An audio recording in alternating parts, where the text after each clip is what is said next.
church. My dad's a pastor. My mom plays the piano. I play the drum set. My sister, she sings in the choir and everything. So my whole life, I've been brought up in the church. And I'm very in touch with Christ and with the Bible and all that good stuff. There's only been one time in my life where I questioned any of that. I was never faced with no real adversity. Everything always went well for me. Just really nothing I never had to sweat about. Well, it all changed the spring of 2011. When I got a phone call from my mom, and she had told me that they were 10 minutes, her and my sister were 10 minutes away from Ada, from the college I attend. And when I got that phone call, I thought it was kind of odd that they were almost to Ada when any other time I would know a day in advance if my family was coming up or not. Well, she gets there, and her and my sister take me and my roommate out to eat, and we go to Brahms and we eat. The whole time that we're eating, I could tell that, there was something that was troubling her. I just couldn't figure it out at the time. By the time we got done eating, she dropped us back off at the dorms, and she told me to fall back a little bit, and we talked. We sat outside and we talked for about 35, 45, maybe even an hour, just outside in the parking lot talking. And basically what she shared with me was some stuff that was going on back home that was messing up our family. And me being me, I tried to fix the problem. I tried to fix the problem between everything that was going wrong. And at every attempt that I had to fixing it, it completely failed. Things would get worse, nothing get better. I started to get depressed. I started to just do stuff that was uncharacteristic of myself to do.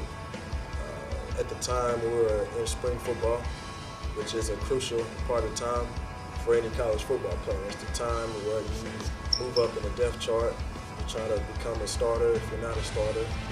If you're a freshman, you try to earn a spot on the bus during the spring. And it was a crucial spring for me because it was a time where my position, there was no starter's name.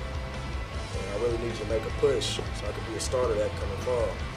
And with my situation going on back home and me trying to handle that, my football suffered. And I seen myself drop further and further down on the depth chart.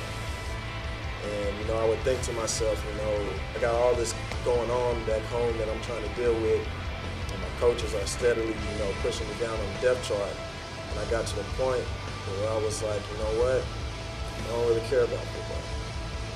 And with that thought, with me not caring about football, it translated to the field. Because I didn't play the same. I wasn't as good, I wasn't as fast. And in my mind, I just didn't care. I didn't care about school. I didn't care about people. I just didn't care about nothing. The only thing I cared about was trying to get things back right, back home. And every time I tried to fix it, it just got worse. It wasn't the case. And I continued to fall deeper and deeper on the depth chart to the point where really nobody cared if I showed up to practice or not because I just wasn't productive at all. And, I would pray, but I wouldn't really pray. I would just say stuff like, God, why is this happening to me? At all people, what have I done to, have something like this happen to me? Like, I would talk to God, but I really wouldn't talk to him like I should. Like I had been taught a guy that would hardly go out, so I was partying every time I got the chance to. I'd go out, I'd party all night, come home, sleep, wake up, go to work, do it all over again. Well, one day after work, I just had enough of it. I was tired of it. I was fighting a losing battle. I was not doing anything in football. I was on the verge of getting cut from the football team. I was losing friends by the day because I was just blowing them off. I just wasn't taking care of my body. My body it wasn't in the shape it needed to be in. So I went to sleep and I took a nap. And while I was asleep, I had this dream that I was a character in Shrek. And there was this character in the Shrek setting that was just telling me to let it go. And that's all he was saying, was just let it go. Just let it go, let it go. When I woke up, I was in a cold sweat, I was sweating, and I finally got it. God spoke to me in that dream. he was basically telling me that I just need to let it go.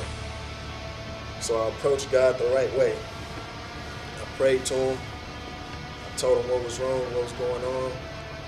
And I just told him, from this point on, I can't handle this situation. I'm putting it in your hands. And then as soon as I finished that prayer, it felt like a weight off my shoulders had been lifted. I was starving, and I went back to what I knew. And, you know, if it wasn't for God, ain't no telling where I'd be right now. You know, I ended up coming back that far for football and being a starter, starting all 11 games, had a great season. The team had a good season. You know, I've been speaking to FCA groups all across the state. And, you know, I'm just a happy person again. And, you know, if it wasn't for the grace of God, you know, it's no telling where I'd be at right now. And, you know, yeah, I'm Ruben Tiller, and I'm second.